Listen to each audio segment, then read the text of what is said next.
Okey, terima kasih Dr. Wang ataupun Puan Aida. Bismillahirrahmanirrahim. Okey, izinkan saya memulakan kelas kita pada malam ini. Saya akan share screen. Okey. So tajuk kita pada malam ini nampak dah ke? Belum lagi. Alright. Okey, itu dia. Dah nampak. Okay, so tajuk kita pada malam ini ialah tax planning. So especially berkenaan dengan bajet 2021 lah.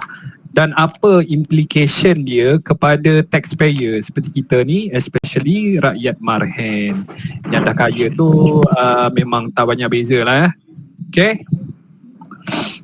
Izinkan saya perkenalkan diri saya sendiri. Jadi malam ni saya beraksi bukan seorang tetapi berdua bersama dengan Ahmad Zulhilmi ataupun lebih dikenali dengan Zulhilmi Aziz di Facebook. So dia adalah seorang accountant. Okay, dia adalah seorang accountant dan juga syariah RFP.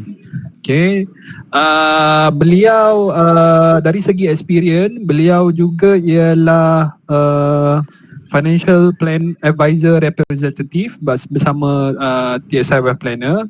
Okay, bezanya dengan saya, okay, saya pula ialah Financial Planner Representative.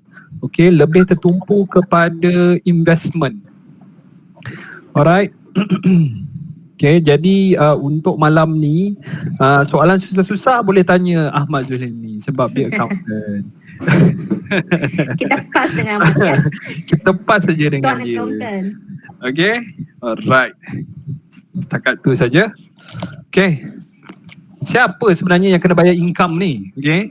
So, untuk tahu dengan lebih senang, okay, individu okay, yang lebih gaji 34,000 setahun. Okay, selepas tolak EPF ataupun roughly lah lebih kurang RM2,833 dan 33 sen. So once you punya salary reach this punya threshold, automatic kena register a tax file dekat LHDN. Okay. Dan selain daripada salary juga, okay, ada lagi satu bahagian ada lagi satu income yang kena register, okay, ialah income daripada business ataupun profession. Dividend, interest, okay, sewa, royalty, premium, pension, annuities.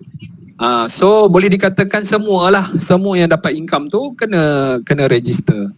Okay. Dan untuk orang yang bergaji, bukan setakat gaji saja yang kena declare, tetapi bonus, overtime, commission dan lain-lain juga. Right. Dan jika korang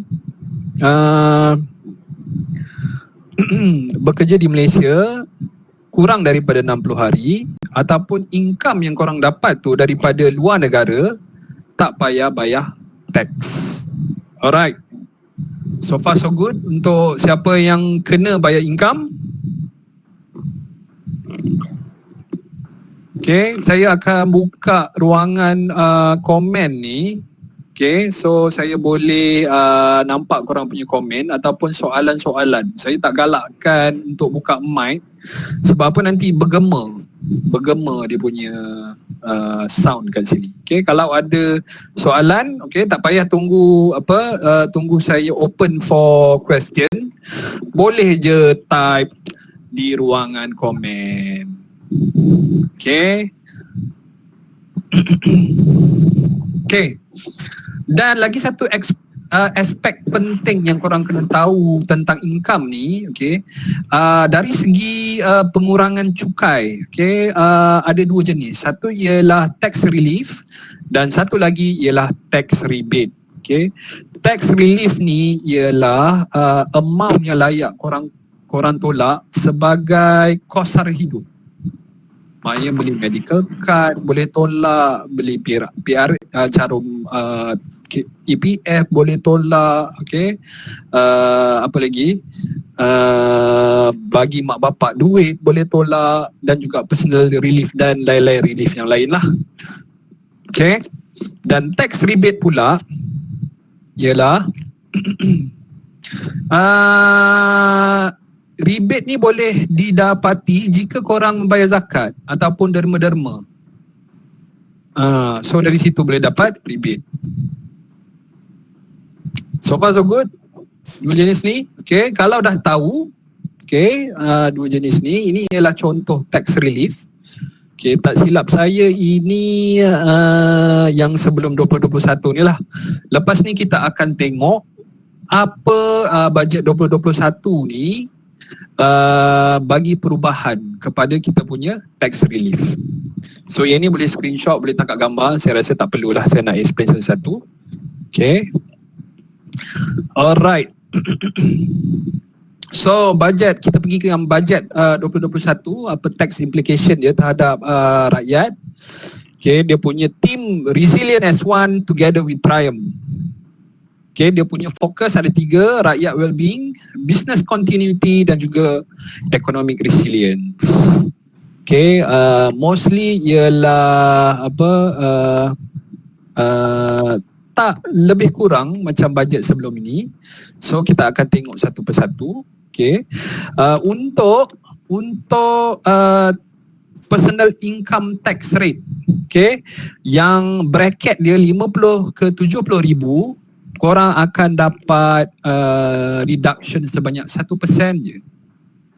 Khas untuk 50 ribu ke 70 ribu. Yang tax bracket lain-lain tak dapat.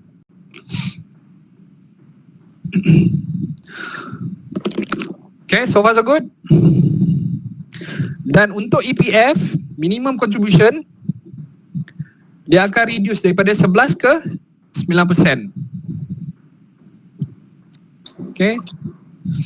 Dan saya difahamkan oleh tuan accountant kita bahawa minimum contribution EPF ni tak semualah yang dapat. Betul ya tuan accountant? Dia depend, ada kita boleh pilih sama ada kita nak kekalkan 9% ataupun kita boleh kurangkan 9%. Alright. So kalau boleh pilih, so make sure lah lagi 2% tu kita laburkan tempat yang bagus. Okay, ataupun boleh letak di PRS. Kalau belanja habislah juga. Okay, yang ini increase expansion of existing personal tax relief. Okay, untuk medical expenses, kalau sebelum ni kita boleh claim 6,000, lepas tu dia akan expand kepada 8,000. Dan 1,000 tu boleh kita tolak untuk vaksin punya cost. Sekarang ni ramai yang kena pergi kerja ataupun kena buat medical check up sebabkan COVID kan. Tapi yang ni spesifik untuk vaksin 1,000. Dan medical expenses nombor 2, medical expenses untuk parents daripada 5,000 ke 8,000 efektif year assessment 2021, so tahun depan. Education, okay, 7,000, okay. Nilai yang sama tapi expanded to include upskilling courses. So untuk 2021 dan juga 2022. Okay, nombor 3 lifestyle 2,500 kepada 3,000. Private retirement scheme dan juga SSPM nombor 4 dan nombor 5 tu, okay, amount dia sama, cumanya sebelum ni untuk PRS year assessment dia berakhir 2021 tetapi dia extend kepada 2025. Okay, untuk SSPN pula dia punya tax relief sepatutnya berakhir tahun ni tapi dia extend sampai 2022. So yang mana kita ataupun kita dah simpan dalam SSPN atau PRS boleh continue lagi, tak payah stop. Okay, kita nak maksimiskan tax relief yang kita boleh dapat. Right. Dan untuk tax relief, saya rasa yang ini baru, compensation for loss of employment daripada 1,000, okay, kepada 20,000. Okay, dan investment in equity crowdfunding, okay, boleh dapat exemption on aggregate income equal to 50% of amount invested. Okay, so kalau kita invest 100,000, kita dapat exemption 50,000 sahaja. So yang mana banyak duit, investlah 100,000 dalam crowdfunding. Alright, dan lagi satu untuk expect, okay, flat rate 15%. So mana ada family yang bekerja dekat overseas, rasa-rasa nak balik Malaysia, bolehlah. So application dia punya benefit still sama. Semua application itu di-extend kepada 2023. Okay, so far so good. Untuk kita punya tax relief, tax rebate dan apa perubahan untuk bajet 2021 ni. Ada soalan? Sebab kita akan ada soalan. Silakan. Crowdfunding. Okay. Investment tu terangkan lebih lanjut. Thank you. Okay, crowdfunding. Alright. Crowdfunding ni, okay, dia akan invest di company, alright, yang company-company kecil yang ada business idea, dia orang akan present to company crowdfunding. Alright. Dia macam ala-ala Shark Tank lah.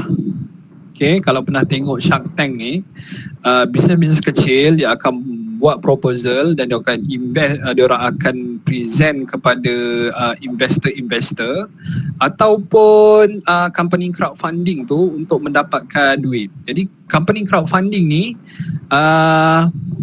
dia pula akan cari investor yang layak untuk invest. Okay, sebagai contoh ya, saya akan tunjuk dekat sini crowdfunding Malaysia.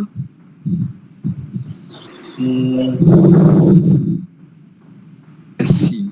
Okay, so crowdfunding, okay, kalau kita nak, okay, kita boleh pergi untuk company crowdfunding yang ada dekat Malaysia. Diorang ni memang registered dan juga legal. Okay, so ini jenisnya company ni kita boleh tengok. Cumanya crowdfunding ni agak barulah dekat Malaysia ni. Okay, dan ini bisnes-bisnes yang diorang propose dan kita boleh invest juga dalam company ni.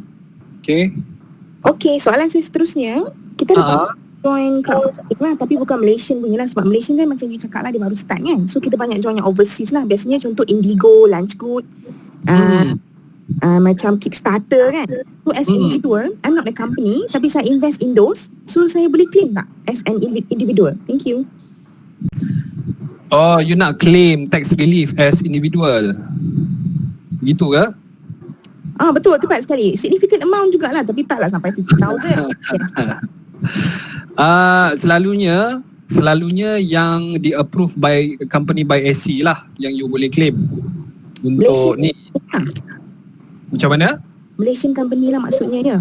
Malaysian company, dia tak kisah Malaysian company as long as the crowdfunding company tu macam ni kan, dia registered with Securities Malaysia. So yang platform you pakai tu platform apa ya? Yang 3 yang saya sebut tadi tu very regular to me lah. Sorry, I didn't get yang 3 tadi. Apa dia? Company Indigo. Apa? Indigo. Lunchgood. Okay. So you have to check. You have to check dengan dia punya platform tu, either dia dah dapatkan macam surat ataupun green light untuk tax relief. Okay, bisa tengok. Terima kasih. Have to check sebab benda ni baru lagi kan. Alright. So kalau tak ada apa-apa soalan lagi, dengan ini saya akan pass the baton to Tuan Accountant kita, Zulhilmi Aziz. Okay, dipersilakan. Hello, Assalamualaikum dan selamat malam semua orang. Saya seterusnya akan menyambung lagi lah pembentangan malam ni. So kita akan buat santai je. So kita akan ada contoh yang simple kan. So contoh yang simple tu saya akan bagi real case study dan kita buat sama-sama lah kan. So basically first kali dalam cukai ni ada tak kat sini yang business owner ataupun ke semua makan gaji? Boleh tak beritahu siapa yang business owner kat sini? Saya business owner. Okay. Puan apa namanya? Sorry. Nadia Syukri. Puan Nadia Syukri lagi. Seorang lagi? Ada lagi ke business owner? Okay lah, setakat ni lah Puan Nadia kan, business owner. So basically dalam kita cukai ni, first kali apa yang kita perlu buat kan adalah kita kena simpan rekod kita. Itu paling penting. Apa-apa pun nak mulakan cukai adalah rekod itu penting. Contoh kita nak claim duit minyak. Duit minyak tak ada resit, kita nak claim tak jadi apa. Kita nak kata income kita RM10,000 sebulan, tapi kita tak ada bukti yang kata income kita RM10,000 sebulan, still tak legit lah kita punya tu. So apa sekali letak dalam minda kita, apa-apa tentang tax ni, yang first paling penting, baik individu, baik syarikat, baik pun business, enterprise, whatever, yang you deduct your income, first kali adalah you punya record. Record tu boleh macam lah, you punya supporting like bills, receipt or invoice like that, dan you punya income macam tu. Tu nombor pertama yang penting. So nombor dua adalah, rule dia adalah jangan takut nak declare. Kita declare je apa-apa yang kita dapat income. Maksudnya apabila kita declare, tak semestinya kita kena bayar. Dan apabila kita mampu bayar tu, maksudnya kita kaya lah kan, kita bagus lah. So nothing to takut ke, nak sorok ke, tak payah takut. Kita go je ke LHDN. Okay, itu satu, dua, dan seterusnya itulah 2 poin pertama sekali. First kali simpan rekod. Nombor dua, declare je. Tak kisah whatever amount that you generate for the year assessment lah. Lepas tu sekarang apabila kita kata tax planning ni, kita mau kepada nak rancang kita punya tax planning untuk 2021, bukan 2020. Sebab 2020 ni kita dah hujung tahun dah ni kan, hujung tahun. So apabila kata kita planning ni, kita buat awal, kita plan untuk tahun depan. Tetapi apa data yang kita ada pada tahun 2020, kita jangan biar gitu sahaja. Maksudnya, apa maksud saya? Maksudnya 2020 kita kena bayar RM10,000 income tax. Sayang mu kan? Siapa tak sayang RM10,000 bagi kat kerajaan free-free. So kita gunakan data kita 2020 ni untuk kita buat macam kind of reflection lah. Okay, 2020 aku nak bayar, aku kena bayar RM10,000. So 2021 aku tak nak bayar RM10,000. Aku nak bayar certain amount, aku nak kurangkan. So we are very objective in tax planning. Kita tak buat tax planning ni saja-saja. Kita objektif kita apa? Objektif kita nak bayar kurang kepada government. Itu objektif pertama. So kita very objektif kan dalam whatever whatever planning yang kita buat, terutama dalam financial kita, dan tajuk malam ni adalah cukai. Kita very objektif. Kita nak buat tax planning sebab kita nak bayar kurang, ataupun nombor dua, orang nak naikkan income kita untuk naikkan kita punya profile lah kan. Profile kita nak buat loan senang, kita nak beli kereta senang, kita nak apa lagi dan sebagainya lah kan. Okay, itu mukadimah untuk saya. Okay, Adli, okay, slide ni saya tak nak sentuh sangat. Slide ni kita go through je. So ni adalah kita punya, awak panggil apa, income yang dikenakan cukai lah. Okay, gaji RM5,000 kena cukai tak? Gaji RM5,000 tak kena cukai. Next RM15,000 kena cukai RM150. So kita tengok sini. Contohlah gaji kita ni annual. So gaji kita adalah, income kita lah RM100,000. Susah nak cakap gaji, kita kata income lah kan. Income tu can be both, whether from salary or business. Okay, kata income kita RM100,000 setahun. So kita kena bayar apa? RM100,000 for the first 10,000. 100,000 is 10,900. So the subsequent is by percentage. So benda ni kita akan go through by calculation lah. So yang ni tak nampak sangat. Okay, Adli, next slide. So ni adalah format apabila kita nak declare income. Kita nak buat tax computation. So first kali kita kena tahu kita punya taxable income. Taxable income ni tak semestinya kena bayar income lagi. Maksudnya apa? Taxable income ni kita declare semua kita income. Income kita, gaji kita, bisnes kita, dividen saham, dividen unit trust, dividen ASB, semua kita letak kat sini. So dekat salary ni saya tak risau sangat sebab bagi orang makan gaji, rekod dia disimpan oleh majikan. Maksudnya contoh gaji saya RM10,000 sebulan. Saya tak perlu pun nak letak dalam Excel sebab benda ni akan di-declare dekat EA form. So benda tu saya akan dapat. Yang saya risau untuk tax planning adalah ada income ni. Sebab ada income ni kita tak ada payslip. Kita ada payslip kan? Tak ada kan? Contoh kita jual goreng pisang. Kita mana ada payslip? Betul tak? Mana ada? Kan? So kat sini yang pentingnya recording ni. Kenapa recording penting? Kita nak buat reporting. Contoh kita jual goreng pisang RM10,000.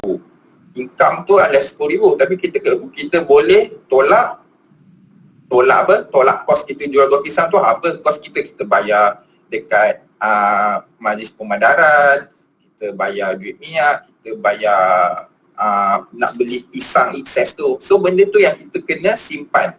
Sangat penting. Okeylah, mungkin goreng pisang tu tak practical kat semua orang. Saya rasa mungkin saya bagi contoh yang mudah lagi adalah rumah sewa. Saya yakin kita orang yang bergaji ni mesti ada income daripada rumah sewa. Okey, rumah sewa mesti ada. So kita kena declare tau. Contoh kita sewa ke orang RM1,000, kita bayar kat bank berapa? RM1,000. So kita kena kira calculation tu. Bukan kita declare RM1,000. Kalau kita declare RM1,000, confirm lah income kita akan naik kan dan kita punya akan tax akan naik. Tapi dia punya cost-cost macam repair bumbung, apa lagi, bayar cukai pintu, bayar JNB, semua tu boleh ditolak sebagai income. Contoh, kita punya sewa RM1,000, kita tolak cost-cost tu RM700. So, yang kena tax adalah cuma RM300. Okey, faham tak setakat ni? Okey, kalau ada soalan, kita boleh interaksi macam Puan Nadia tadi. Soalan boleh? Boleh, Puan. Rumah sewa tadi kata RM1,000 kan? Betul, you tolak RM700 tu ialah you punya cost-cost kan? So untung tu RM300 bersih, betul? Betul. So RM300 yang bersih tu baru kita declare lah. Betul. Thank you. Okay, so kita dah ada income salary, kita ada income rumah sewa, kita ada income apa lagi? Income apa-apa je lah kan? Kita tambah, kita akan dapat aggregate income. So senang ceritanya aggregate income ni istilah je, senang cerita total income lah kan. Tambah rumah sewa, tambah gaji, tambah apa lagi? Tambah bonus, tambah apa lagi? Tambah royalty dan bla bla bla lah. So aggregate income ni tak payah lagi. Aggregate apa benda tak payah, total income je senang cerita. Clear. So bila kita dah tahu kita punya income kat sini, kita akan dapat aggregate income. Okay. Tapi ingatlah yang ni kena simpan rekod dia. Okay, aggregate income settle. Lepas kita dapat aggregate income ni ataupun total income, kita boleh tolak relief dan rebate. Relief ni apa? Macam Tuan Adli tunjuk tadilah. Contoh, kalau kita sebagai individu boleh tolak RM9,000 kan, bla bla bla. So kita akan dapat taxable income. Taxable income ni lah yang kita bayar cukai kan. Okay, Adli, previous slide please. Okay, so kita tengok okay, kita dah dapat dah tadi aggregate income. Aggregate income kita sebenarnya RM100,000. Tapi selepas tolak relief, tolak rebate, bla bla bla, tiba-tiba kita terjatuh dekat RM50,000 je. Best tak? Sebab tu kita penting tahu pasal relief tu. Sebab kita kira income kita adalah RM100,000. Kita tolak relief, kita tolak duit minyak, jumpa klien, kita tolak bla bla bla bla, rupanya RM50,000 je. So RM50,000 tax base je kot, 8% ke 21%. That's important lah kan, sebab kita very objektif dalam tax planning ni, sebab kita nak kurangkan cukai kita. Okay, setakat ni jelas kan? Okay, next slide please. Okay, ini jelas. Previous, sorry. Okay, saya repeat, taxable income adalah taxable income tambah aggregate income minus bla bla bla. Okay, settle. Ahmad, ada soalan dekat dekat chat. Kalau untung saham macam mana? Untung saham macam mana? Okay, faham. So, apabila kata taxable income ni, kita letak semua income kita. Tak kisah income macam saya sebut tadi, ASB kan. ASB, apa lagi? Income daripada cukai, income daripada dividen saham semua. Tetapi bukan semua income akan dikenakan cukai. Faham tak? So income ni ada chargeable income, ada cukai yang dikecualikan. Cukai dikecualikan Azli previous slide, sorry. Ni buka EY punya tu. EY punya PDF tu. EY PDF dengan link aku bagi dekat Telegram tu.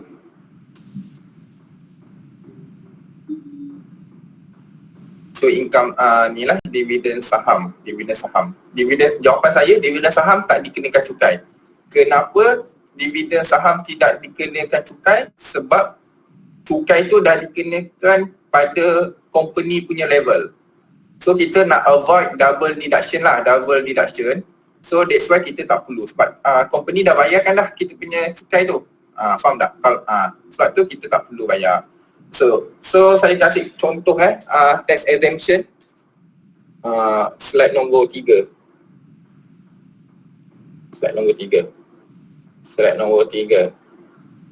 Okay, bawah lagi. Okay ni, this one. So ni adalah tax exemption. Tax exemption ni maksudnya apa? Maksudnya kita dapat income tetapi kita tak perlu bayar pun income tu. Faham tak? Dan kita dapat contoh lah, kita dapat 100,000 tapi 100,000 tak dikenakan cukai. Itulah nak fahamnya. So dekat bajet 2021, antara yang tak dikena cukai ada 2 penambahan. Yang pertama adalah compensation for loss of employment. Apa maksud ni? So saya tak tahulah sama ada ini applicable tak kepada peserta malam ni, tapi saya bagi contoh je lah kan sebagai ilmu. Compensation for loss of employment, kita translate. Compensation ni apa? Pampasan pada kehilangan kerja. Maksudnya apabila kita diberhentikan, majikan mesti bayar kita pampasan kan, whatever amount lah, 100,000 ke 200,000 ke 300,000, even 1 million. So 1 million tu kita tak perlu bayar. Contohlah kita dapat 100,000. Okay, kalau dapat 100,000 tapi kau kena berhenti pampasan. Okay, sekali kita dapat 100,000 tapi 100,000 tu tak dikenakan cukai kesemuanya. Dia boleh tolak 20,000. 20,000 per year of completed survey for year assessment 2020 and 2021. Okay, faham? Maksudnya, contohlah pilot diberhentikan. Dia dapat 100,000 pampasan. Dan pilot tu dah kerja dengan syarikat Malindo selama 4 tahun. Bermaksud 20 tahun ni, 20,000 ni boleh kali 4 tahun. So, pilot tu dapat 100,000, lepas tu dia boleh tolak tax exemption ni sebanyak 20,000 per year of completed service. Pilot tu dah kerja selama 4 tahun. So 4 tahun kali 20,000 sama dengan 80,000. So 100,000 tolak 20,000, 100,000 tolak 80,000. So yang dikenakan cukai cuma berapa? 20,000. Faham tak kat situ? Faham aku kan? So maksudnya nak kata apa? Pampasan tu dikenakan cukai tetapi ada tak dikenakan cukai semuanya. Adalah dia punya exemption je kat situ. Okay, so Azri mungkin boleh buka link saya kat Telegram yang the latest one. Okay, so ada lagi soalan. Okay, so boleh full screen. Okay, pergi dekat tax exemption. Saya nak tunjuk contoh je. Bawah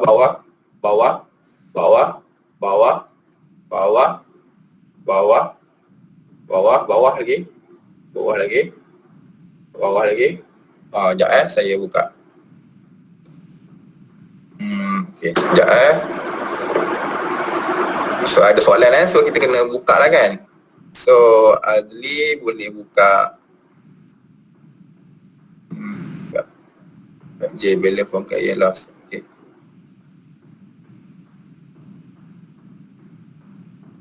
Okay, tak apalah. Saya pergi kat slide balik lah. Tapi jawapan kepada Azli tu adalah tidak dikenakan cukai sebab apa? Sebab level company dah kena cukai. So level apa yang kita dapat dividen tu adalah net daripada keuntungan company. So tak dikenakan cukai. Okay, boleh pergi. Okay, next slide. Okay, next slide. Okay, sekarang saya nak buat praktikal lah kan. saya buat contoh ringkas sahaja, contoh mudah. Lepas ni mungkin kita boleh pergi Q&A. Okey, ini contoh individu bujang macam ni lah, macam Joseph kan. Yang lain semua dah kahwin, Joseph dia tak kahwin lagi kat sini. So Joseph kena bagi perhatian lah kat sini. So contohnya Encik Azman bekerja di syarikat ABC Air Batu Campur Sekian Berhad, pendapatan bagi tahun 2015. So ini adalah pendapatan dia 108,000, dia dapat bonus 4,500, dapat komisen 9,000, mungkin dia buat unit trust ke, dia buat komisen apa-apa je lah kan, whatever komisen. Okey, lepas tu potongan cukai 11,000. Okey, ini maklumat daripada dia punya penggajian. Okey, ini maklumat penggajian. So kita pergi ke item nombor 2. Yang ni lah penting, pendapatan item nombor 2 ni kita panggil sebagai ada income ataupun part time income ataupun business income. Tapi kat sini saya dah spesifikkan terus adalah pendapatan sewa rumah, sebab saya percaya semua orang ada pendapatan, ada income daripada inilah rental kan.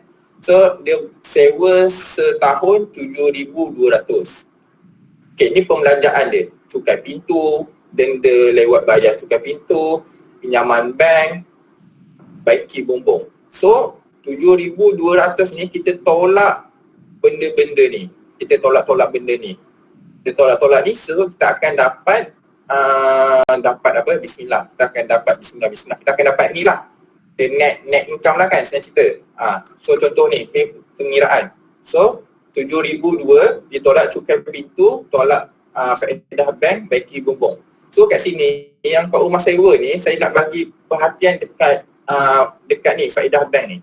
Contoh rumah sewa kita 1,000, kita sewa orang kat 1,000 dan kita bayar bank 1,000. Tidak bermakna kita punya hasil daripada sewa rumah tu adalah kosong. Tidak puan-puan. Sebenarnya kita cuma boleh tolak faedah bank. Contoh kita bayar kat bank 1,000, tetapi 1,000 tu adalah consist of principal dan interest. Kita cuma boleh tolak interest tu sahaja. Faham tak? Faham tak yang tu? So kalau tak siapa tanya tu faham ke? Maksudnya saya nak cakap ni kena hati-hati tau dekat sini. Kita sewa kat orang 1,000, lepas tu kita bayar dekat bank 1,000. So kata aku mana dapat untung kan sewa rumah ni? Tidak. Kita cuma boleh tolak bahagian interest tu sahaja. Mungkin dalam 1,000 tu kita bayar interest sebanyak 700 sebulan. 300 je kita kan. So kita boleh tolak 700 sahaja. Dan kita boleh tolak maintenance, baiki bumbung, repair pipe, apa lagi? Beli barang kan. Macam tu lah. Tapi yang penalty tu kita tak boleh tolak tau. Penalty tu kita panggil sebagai non-allowable expenses. Sebab apa? Penalty kita tak bayar cukai pintu adalah salah kita. Lepas tu kita nak claim. Banyak cantik. Faham tak? So ada lagi previous slide. Saya nak tanya, faedah bank tu kadang-kadang berubah bergantung kepada percentage. Jadi kan, macam mana? How you advise untuk kita kira? Pening lah. Tu benda tu tak payah kira tuan-puan, sebab kita bukan banker. So benda tu kita akan refer kepada bank statement je. Bukan bank statement, financing statement tu. So akhir tahun kita akan dapat. Akhir tahun kita akan dapat. So kita akan dapat, contoh kita bayar 10,000 kan. Dan kita bayar setahun 12,000. Tapi kat situ nanti dekat statement tu bank akan pecahkan. Okey, berapa untuk berapa untuk interest, berapa untuk principal. So kita ambil bahagian principal tu sahaja. Memang tak payah kira, saya pun tak kira. Walaupun saya power ke bank, saya takkan kira. Sebab benda tu adalah membuang masa, tu kerja bank. Okay. Macam tu juga dengan insurans. Insurans kan investment link. Investment link polisi ada bahagian investment, ada bahagian principal. Principal tu je kita boleh tolak. Investment tu kita tak boleh tolak. Dan benda tu ada klien saya tanya, macam mana aku nak dapatkan ni? Tak payah, aku pun tak nak kira tu kau. Kita tunggu je statement hujung tahun. Macam tu lah. Okay, sebab tu orang kata bank hujung tahun busy sebab dia buat benda-benda ni lah. Macam tu. Faham tak? So tahun ni lagi kritikal kan bank nak buat kerja sebab tahun ni kan ada auto moratorium tu selama 6 bulan kan. So sikit lah kita punya expenses tu. Kita dapat duit sewa macam biasa kan. Siapa yang tak bagi diskaun lah, kita dapat. Tapi kita bayar kat bank sikit. Kat situ cukai kita hati-hati. Sangat banyak. Sebab kita tak kurang kos pun selama 6 bulan tu. Betul tak? bolehlah claim duit pipe ke duit minyak ke, bolehlah slip. Tapi record tu penting lah. Okay. So nampak dekat sini denda lewat bayar cukai pintu. Okay, next slide. Denda lewat penalti bayar lambat cukai pintu tu mana boleh claim kat sini. Tak akid lah kan, kau yang buat salah tiba kau nak claim. So nampak ni 12150 campur dengan income sewa rumah dapatlah total apa ni? Total 125,744. Ni yang katanya aggregate income ni ataupun total income. Okey, jelas tak kat sini? Okay, 1, 2, 3 ni anda cuma nak kira pendapatan kita. Okay, settle. So, dekat item nombor 3 ni, barulah kita tolak relief benda tu kan. Macam tadi arrow tu, first kali arrow tu chargeable income, aggregate, okay, ni chargeable income, aggregate income, tolak relief. So, relief benda ni lah.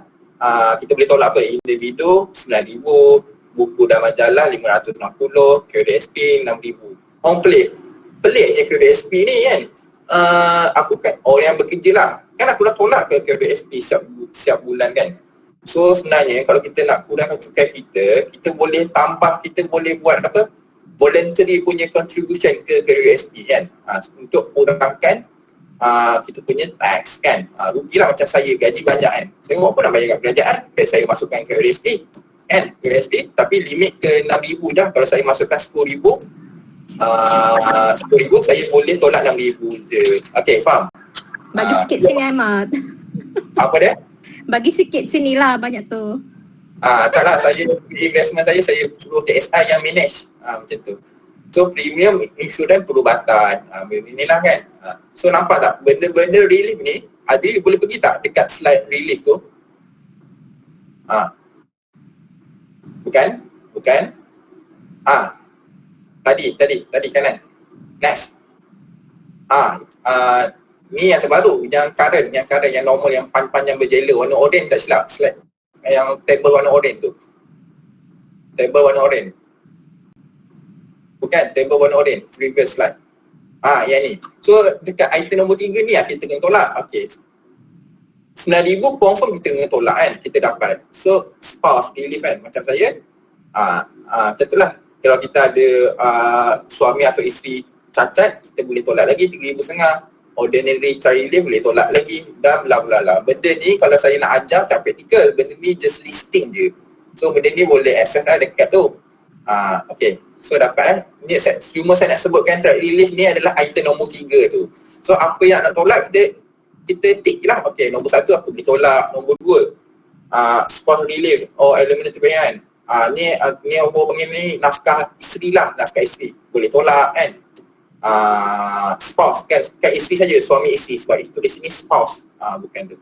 Lepas tu disable, isteri atau suami kita cacat, boleh tolak. Aku tak ada, suami isteri aku sihat, so kita tak boleh tolak. Ordinary child relief, anak aku pun bukan OKU, so aku tak boleh tolak. Macam tu. Kita tik dan kita masukkan dekat Excel tu. Okay, Adli boleh pergi dekat ni current slide. I mean original slide. Okay. Go. Next, previous. Okay, faham. Previous. Okay. So kat sini sajalah. So saya kasih 30 saat untuk hadamkan benda ni. Kan hadamkan apa? Ni bukan periksa. Maksud saya biasakan dengan format ni. Sebab nanti kita yang kena buat benda ni kan. Nak suruh saya buat boleh, saya charge lah kan. Saya memang boleh charge kan. Saya bukan tu. Kalau nak buat sendiri, hadamkan benda ni dulu kan. Macam tu. FPR, License Financial Planner boleh charge benda ni. Maknanya kalau nak suruh Agnes buat, Agnes mungkin charge. Macam tu lah kan. So baik buat sendiri. Macam tu. Okay. So kat sini ada 2 mitos yang saya nak bagi tahu kan. Contohlah kita kena cukai 10,000 kan. Pendapatan cukai kita adalah 106,544 selepas kita tolak-tolak. Banyaknya kena cukai ni. So aku kata aku nak ni lah, aku nak beli, aku nak Aku pun, lepas tu kita pergi kat relief tu, oh rupanya entertainment boleh tolak 3,000 lagi. So kita tolak 3,000 kan. So 106,000 ni akan jadi 103,544. Ingat tau, sebenarnya cukai kita tak berkurang pun. Kita keluar duit 3,000 tapi kita kena cukai 103. So maksudnya cukai kita bayaran tu berkurang sangat sedikit. Tapi duit yang telah dikeluarkan sebanyak 3,000. So tak bijak lah. Faham tak? Tak bijak. So apa yang bijak adalah rebate. Okay, next slide. Okay. So pendapatan cukai tadi kita ada 106,544. So kat sini lah kita kena bijak. Okay, untuk kita kena cukai 10,000 pertama, 100,000 adalah sebanyak 10,900. Mana saya dapat 10,900 ni, Adli boleh pergi dekat table tadi. Okay, sini. So tadi income kita 106,544. So kita pergilah kat table ni 70,000 hingga 100,000. On the first yang second last ni, sorry, 100,001 hingga 250. On the first 100,000 kita kena bayar 10,900. Okay. Selebihnya kita kena 24%. Maksudnya income kita tadi 106,544, 6,544 tu kena kali 24%. Okay. So Adil dia pergi dekat tadi last slide. Okay. So 100,000 pertama kena 10,900.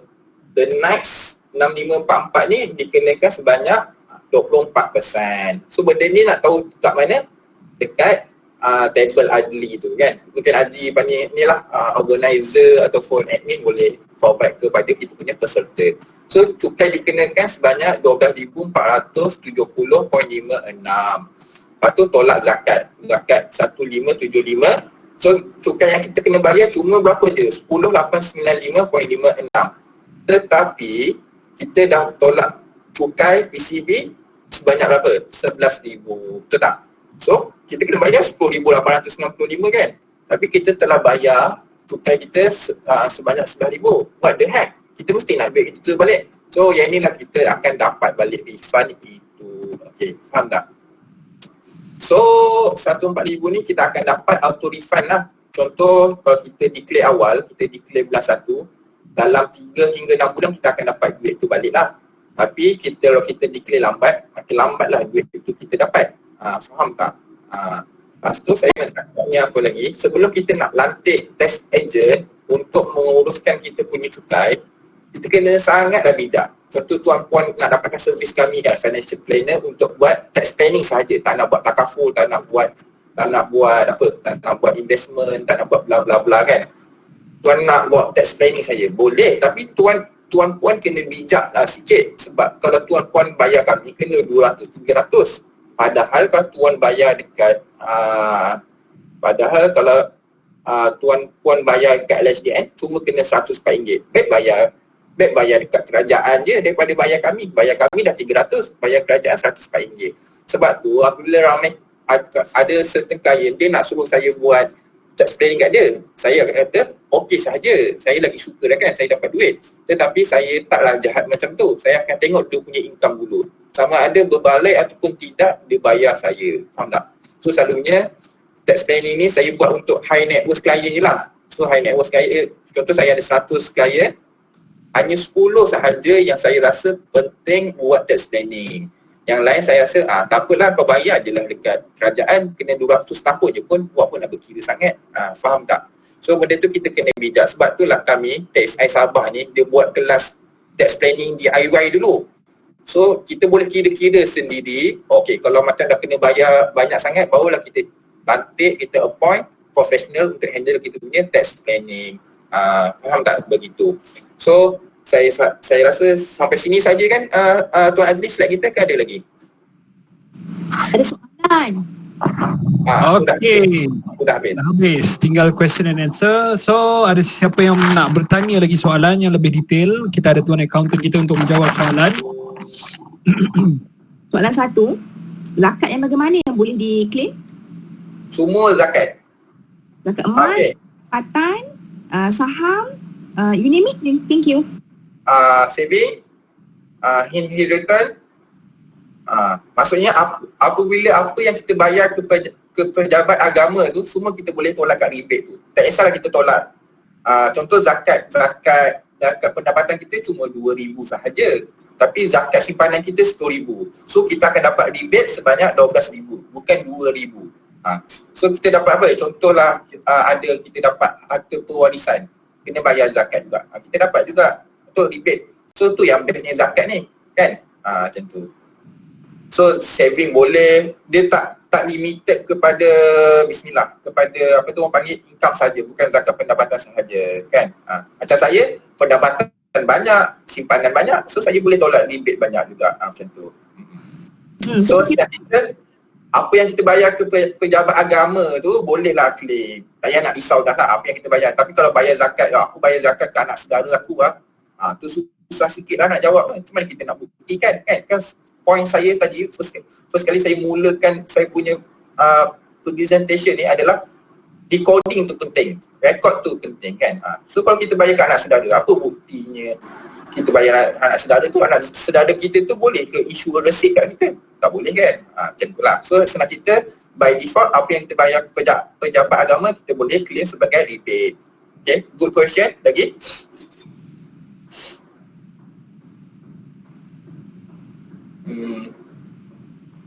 So ada lagi selain Puan Nadia tadi So kalau nak kata macam Puan Nadia adalah sebagai business woman, benda tu agak practical sikit lah, kan? So agak practical lah, dia tak straightforward sangat lah macam ni. Sebab apa kata business, dia ada allowable expenses dengan ada non-allowable expenses, kan?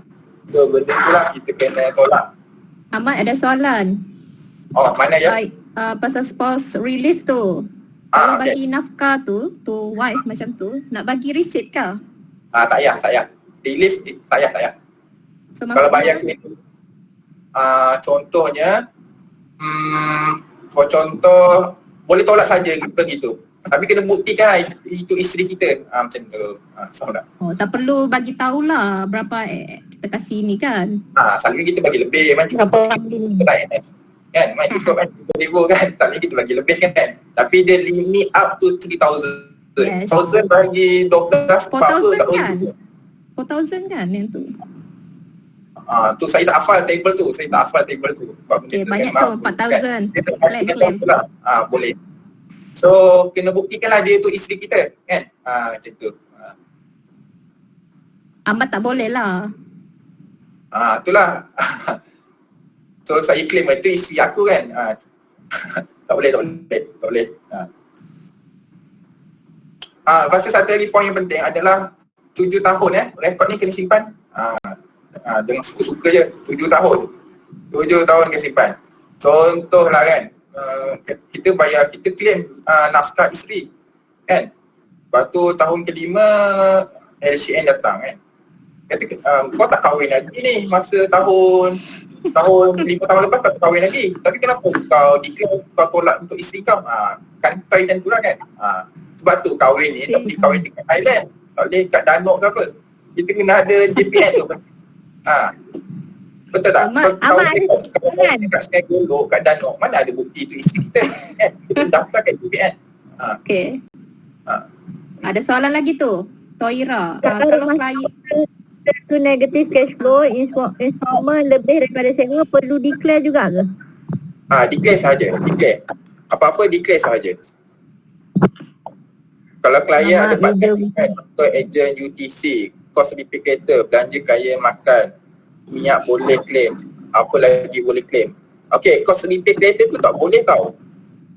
Kos replicator tu macam mana kita nak buktikan kita pergi jumpa klien, menyebabkan kereta tu kita rosak? Tak boleh lah. Mana boleh. Contoh belanja klien makan, okay boleh. Minyak boleh claim, boleh. Tapi tarikh tu kena pandai lah, kan. Contoh kita buat unit trust, sel kita bulan 1 2,000. Tapi kita claim duit minyak resit bulan 2. Situ susah sikit lah. Tak bijak. Faham tak? LGDN ni tak ada lah rajin sangat, tapi kita income kita 5,000, duit minyak kita 10,000, kan? So LGDN situ dah suspect lah, kan? Kau ni isi masa lapang ke, buat part time. Faham tak? So sebenarnya benda ni tak ada right or wrong. Kena pandai lah, kena tanya diri kita sendiri. Kan? Kita jangan tanya di sini. Contoh kita income kita 2,000, kita claim duit minyak 500. Boleh tak? Boleh lah, logik je. Tapi kalau income 2,000, kita claim minyak 10,000. Tak logik lah tu kan. So kat situ yang menyebabkan LHDN akan memulakan siasatan, investigation. Faham tak? Tapi kalau duit minyak 200, 300, tak ada lah dia nak beria sangat. Dia nak pergi ambush kita. Begitu. So benda tu kena pandai lah kan. Kena pandai-pandai. Macam tu. Jawablah soalan.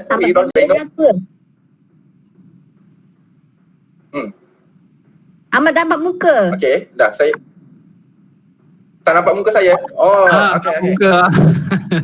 Tahu bujang. Okey. Sudah nampak? Pak nampak. Okey. Apa lagi soalan? Ada soalan lain lagi ke?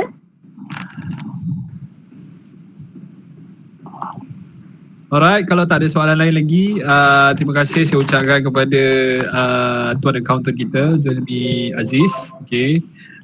Jadi sebelum saya pass balik kepada pengurusi majlis, okay, bagi sesiapa yang belum maximize dia punya tax relief, ingin saya tekankan kat sini, okay.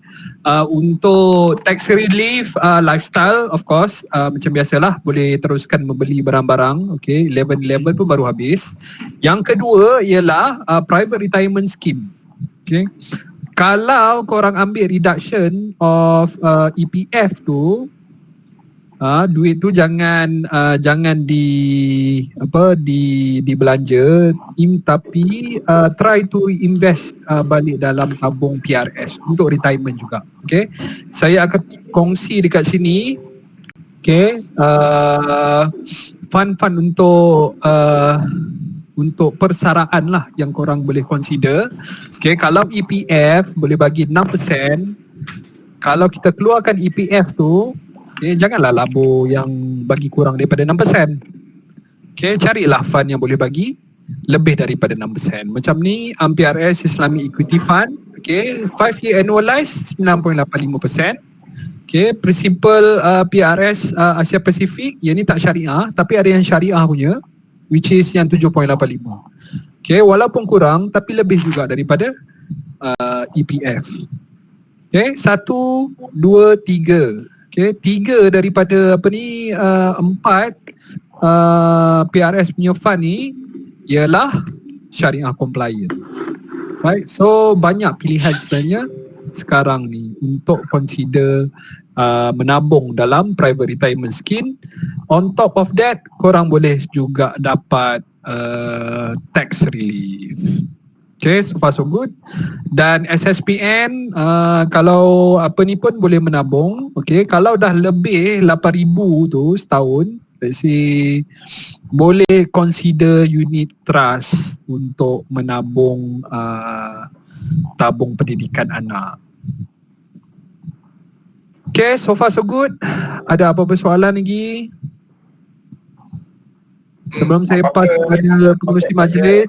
Ada Syah saya ada ni lah Klang Valley kan, apa-apa boleh contact saja.